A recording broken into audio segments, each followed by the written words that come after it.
What's good, guys? So I wanted to compare my recent experience of using Deca as HRT compared to my previous experience using testosterone as HRT. And this is mostly going to be focused on people trying to cruise in between cycles, but it will help out people on HRT. But just keep in mind, it's going to be more focused on people doing a blast and a cruise.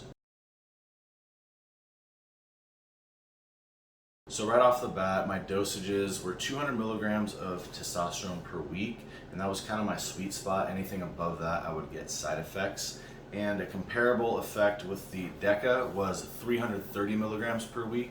So you will notice that obviously one's higher than the other, and the Deca actually has less side effects at a higher dosage. Now you're thinking that sounds really good, like higher dosage, less side effects. That could be good or bad, actually, depending on what you're trying to do. Now, what I mean by that is we actually choose our compounds, our steroids, based on their side effects. Now, testosterone, like the side effect of that is the estrogen conversion and DHT conversion. And we actually want that side effect, but when it gets out of range, it's considered a bad side effect. So with the Deca, I had to get to the 330 to actually have my estrogen come into range. So I just noticed my sex drive was way down. I didn't feel good on a 200 milligram Deca like I would with a 200 milligram testosterone. But once my Deca got up into the low 300s, the estrogen came up and I felt a lot better. So in between cycles on your cruise or your HRT, whatever this is focused on for you, this is where you would decide if you're going to use the Deca or the testosterone. Depends on your periodization, basically. The higher milligrams obviously is going to be more detrimental to your health because you're just exposing yourself to a higher dosage of androgen. And sometimes you need more of that. Sometimes whatever your periodization is, you need more growth, you need more hypertrophy, and whatever it is, maybe you're competing multiple times a year, something where you can't fully focus on your health in between cycles, but it's still on the top end, but you can't go down 100% and focus on health. Maybe you're going to choose a little higher milligram and use the Nandrolone because you're going to obviously get more anabolism at a higher dosage, and you're not going to have to expose yourself to things like aromatase inhibitors or SERMs that you might have to use if you up the dosage of testosterone. Some things to consider, if I want to use the Deca or the testosterone, one of the big things is your lipids. So genetically, if you have really good HDL and really good LDL, you might have a little more room to use the Deca because any kind of Nandrolone base is going to affect your lipids a lot more than testosterone would, even at a lower dosage. It just is. Personally, for me, I have very good lipids and I don't have to always focus on bringing them all the way back up in between cycles because they actually stay relatively good in general for me. So that's kind of where I make the trade-off there. And another thing to consider is if you really value your hair, maybe a little bit over your health. I mean, that's kind of what you're deciding when you do it. So personally for me, I use the Deca and I have a zero hair loss. I feel like my hair is growing back because with the testosterone, even at that lower dosage, I would be doing hair loss protocols and I could, still pull hair out and, I'd notice hair falling out and whatever. I had a light amount, but with the Deca, dude, I can just tug my hair and I'll get maybe one strand. So, and I don't do any more hair loss protocols at all. So it's really good if you really care about your hair. Another thing to consider is your skin. Some people are really prone to DHT or androgenic acne.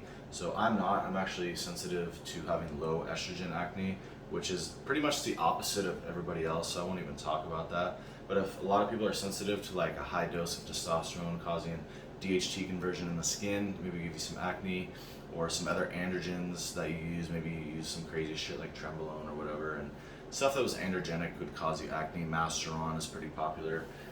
Maybe you're prone to that kind of stuff. That's maybe when you would bring in the Deca over the testosterone. Another thing to consider is if you need some joint protection or joint lubrication from using heavy loads. Now, I don't know if it's worth it in the short term because personally for me, I think it takes a lot longer than most people assume. So if you need something right away, some sort of joint protection, I think you should go with some sort of peptide like a growth hormone, because even me running 6 weeks of 300 milligrams of Deca, I didn't notice any joint benefits at all. And the first couple weeks were actually worse because my estrogen was lower than it would have been on the testosterone. So my joints actually got a little bit drier and a little bit more painful in the beginning. And I think it's gonna take, at least, I don't know, 12 weeks or so to notice a benefit at a low dose. But that's just my personal experience. It might be a little different for you. But if you are planning on using it for HRT and you want to be lifting heavy and you need some joint protection, that might be something you consider also. Now, last thing I just want to go over is kind of like mental drive, sex drive, all that kind of shit. For me, I would say it's a little bit worse on like actually pushing your mental drive in the gym. You don't feel as like driven and explosive and as powerful. So kind of like mentally and physically, if that makes sense. It's just a little bit dulled down. So if you really need that and you need to feel like really mentally sharp, I think testosterone is going to be a little bit better for you, a little bit put you on the higher end of that. And I know that some people experience some sort of sexual dysfunction on when you have just Deca as a base.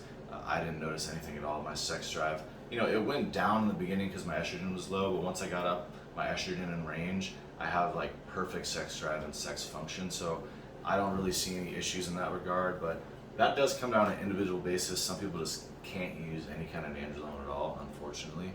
But that's just another thing you would consider if you're going to use it or not. So I hope this helped you guys decide between the two.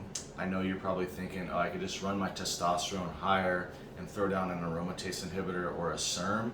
You could do that, but the whole idea behind cruising is we're trying to bring our health all the way back up as much as possible. So we don't want to be adding in extra drugs, extra toxins that have extra side effects into our body.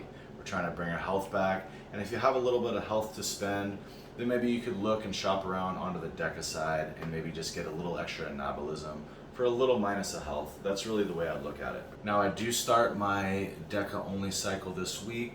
I was on Deca only, but I'm not calling it a cycle because it wasn't in like toxic ranges. So now, I'm upping it up to about 600 milligrams per week, and I'm going to be going 100 milligrams up every week until basically I reach like too high of a dose or a dosage that I notice side effects.